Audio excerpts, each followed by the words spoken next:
Selamat pagi, salam sejahtera buat sahabat Agung Putra. Semoga semua dalam keadaan sehat, lahir dan batin. Ya, pagi ini saya mau berbagi cerita atau sharing mengenai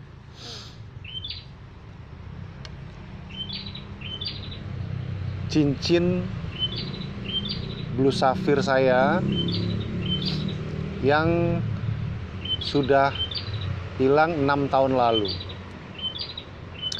Nah, bagaimana bisa ketemu? Sebentar, saya ambil cincinnya dulu ya.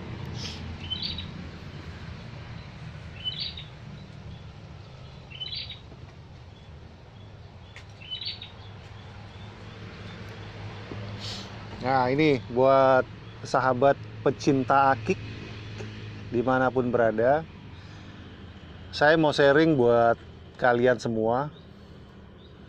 Jadi pecinta akik, penghobi, atau siapapun yang memiliki cincin kesayangan.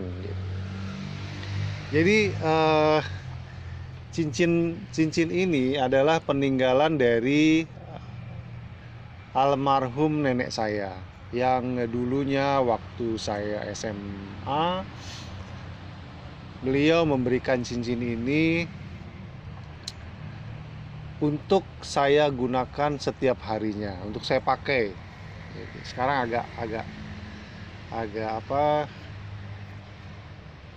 agak sulit masuk sih, mungkin saya agak gemukan. Jadi dulu cincin ini itu saya gunakan setiap hari. Nah, singkat cerita, sudah beberapa lama saya gunakan. Saking sibuknya saya sendiri sampai lupa saya taruh di mana cincin itu. Yang saya takutkan adalah itu jatuh atau diambil orang. Nah, pada saat suatu malam saya terbesit untuk mencari dengan cara lain, karena saya sudah mencari cincin ini sudah cukup lama sekali, kurang lebih 5-6 tahun. Jadi pada suatu malam saya terbesit dengan punya pemikiran dengan cara mendoakan almarhum nenek saya, karena saya cukup dekat dengan almarhum nenek saya ini dan beliau memang sayang sama saya, sehingga cincin kesayangannya pun itu diberikan kepada saya.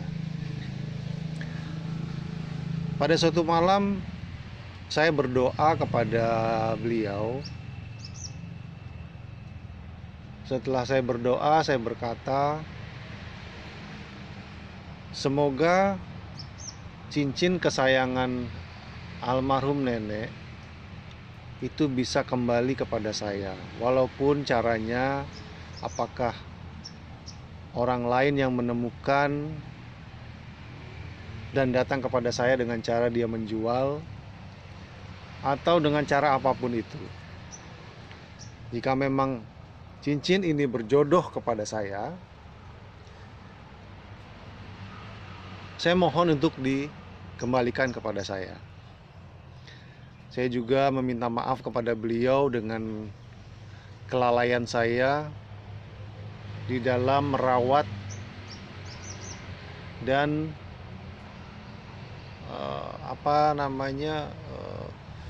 sehingga saya lupa akan keberadaan cincin itu. Dan akhirnya selain dari saya mendoakan beliau, jadi kalau rekan-rekan mempunyai kelebihan di dalam kebatinan atau spiritual, saya ini bukan hanya sebagai pengguna cincin. Jadi sebelum almarhum memberikan cincin ini kepada saya, almarhum bilang bahwa cincin ini ada isinya. Setelah beliau bilang seperti itu, saya mulai mengenalkan diri terhadap kodam dari cincin blue safir milik nenek saya ini. Jika rekan-rekan ingin mengetahui bagaimana proses kita menghubungkan diri dengan atau mengkomunikasikan batin kita terhadap cincin kita, itu bisa lihat di video saya tips mengenal kodam cincin. Setelah saya berdoa kepada nenek saya, yang memang sebelumnya saya sudah mengenal kodam dari blue safir ini, yang dia itu bertempat di dalam cincin ini. Saya mendoakan kodam tersebut dan memanggil. Kebetulan beliau hadir pada saat itu. Saya mengatakan bahwa mohon maaf, saya lalai di dalam memakai cincin ini, sehingga saya tidak tahu apakah cincin itu jatuh atau diambil orang, atau saya lupa menyimpan. Saya tidak tahu karena sudah berapa tahun saya cari di rumah tinggal, di tempat tas-tas yang saya gunakan, di lemari, dimanapun itu tidak ketemu. Sehingga saya mengatakan kepada kodamnya bahwa kalau memang saya punya salah, saya mohon maaf. Saya tahu saya lalai. Tapi saya sudah memohon kepada nenek saya agar cincin itu kembali dan bisa saya gunakan atau saya simpan. Jika memang cincin ini berjodoh beserta isinya berjodoh dengan saya mohon agar itu kembali. Entah bagaimana cara dari pihak kodam dari cincin tersebut mengembalikan, apakah melalui dari orang lain, cincin saya jatuh, orang lain yang menemukan, lalu saya ketemu, saya beli, atau secara tiba-tiba ada di rumah saya juga kurang tahu. Tapi pada akhirnya dari tahun lalu saya berdoa, tiba-tiba saya terbesit kembali untuk membersihkan tas yang ada di lemari saya. Pada hari Minggu itu saya buka semua tas-tas saya yang suka saya pakai itu, saya jemur, saya angin-anginkan. Nah, ada salah satu tas yang terakhir saya ambil. Itu pada saat saya buka dalamnya untuk saya angin-anginkan, itu ada benda yang saya pegang cukup padat. Saya sudah berpikir bahwa wah, jangan-jangan ini cincin saya lupa taruh di tas. Akhirnya saya ambil, benar, ini cincin saya yang dulunya hilang, dan saya mohon kepada almarhum nenek saya. Tapi yang membuat saya aneh, jika saya lupa, selama ini saya membersihkan tas, itu tidak ada cincin. Saya selalu membersihkan tas itu dengan merogoh dan membalik tas itu, saya angin-anginkan, dan tidak pernah ada. Saya ingat bahwa tahun lalu saya berdoa, kalau memang itu tidak berjodoh, ya sudah, saya pasrahkan. Tapi saya sudah minta maaf akan kelalaian saya. Di hari itu benar-benar saya menemukan dan berjodoh kembali kepada blue safir milik almarhum nenek. Pada saat itu juga saya berterima kasih kepada alam semesta yang mendengar doa saya, kepada almarhum nenek, dan juga berterima kasih kepada kodamnya yang ingin balik kepada saya juga. Di situ saya langsung memberikan informasi kepada rekan-rekan saya yang sehobi, bagaimana cara saya bisa menemukan atau bisa kembali cincin yang hilang. Yang saya lakukan adalah dengan cara berdoa dan terus mencari, mengikhlaskan apa yang sudah terjadi atas kelalaian kita sendiri. Dan akhirnya ketemu.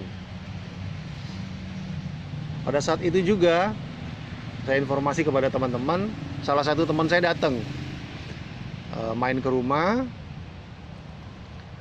Dia juga bercerita bahwa dia pernah kehilangan, bukan cincin, jadinya dia pernah kehilangan benda pusaka, yaitu berupa keris kecil. Dia juga lupa naruhnya, mungkin akibat kesibukannya dia gitu.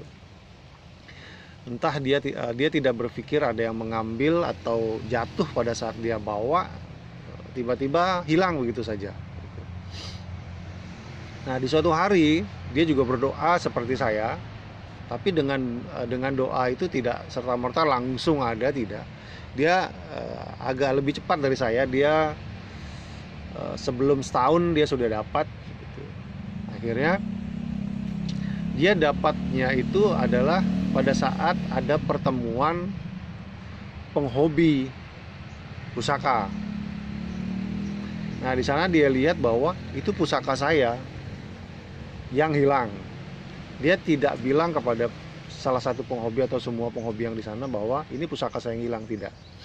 Dia hanya ingat doanya bahwa saya ingin pusaka itu balik, seperti apa yang saya lakukan. Nah, di hari itu juga dia langsung menawarkan, istilahnya dia langsung membeli barang itu kepada salah satu kolektor. Dan di hari itu juga kolektor itu mengiyakan bahwa benda ini saya beli dari orang lain. Tapi dia juga, jika ada yang memang satu sefrekuensi dengan benda tersebut, silakan itu dilepas. Akhirnya teman saya memberanikan diri untuk memberikan maharnya sebesar sekian. Si penjual atau si penghobi tersebut juga mengiyakan dengan harga apa yang ditentukan oleh teman saya, sehingga benda pusaka miliknya yang hilang itu sudah ada di tangannya dia. Nah, jadi pesan buat teman-teman penghobi atau kolektor atau yang memiliki benda-benda pusaka dari para leluhur, itu bisa dilakukan dengan apa yang sudah saya lakukan terhadap pribadi saya sendiri. Tapi belum tentu cocok dengan Anda semua. Tapi ini adalah sharing atau cerita dari saya. Semoga rekan-rekan lebih bisa merawat dan menaruh benda-benda kesayangan leluhur itu dengan baik, sehingga tidak terjadi seperti saya dan teman-teman saya kehilangan benda ini cukup lama. Tapi pada akhirnya kami bisa menemukan dengan cara kami meminta maaf atas kelalaian kami. Kami meminta maaf jika memang kita mengenal kodamnya. Dan pada akhirnya dengan keikhlasan kita, benda itu kembali kepada kita sendiri. Itu saja cerita dari saya. Semoga bermanfaat.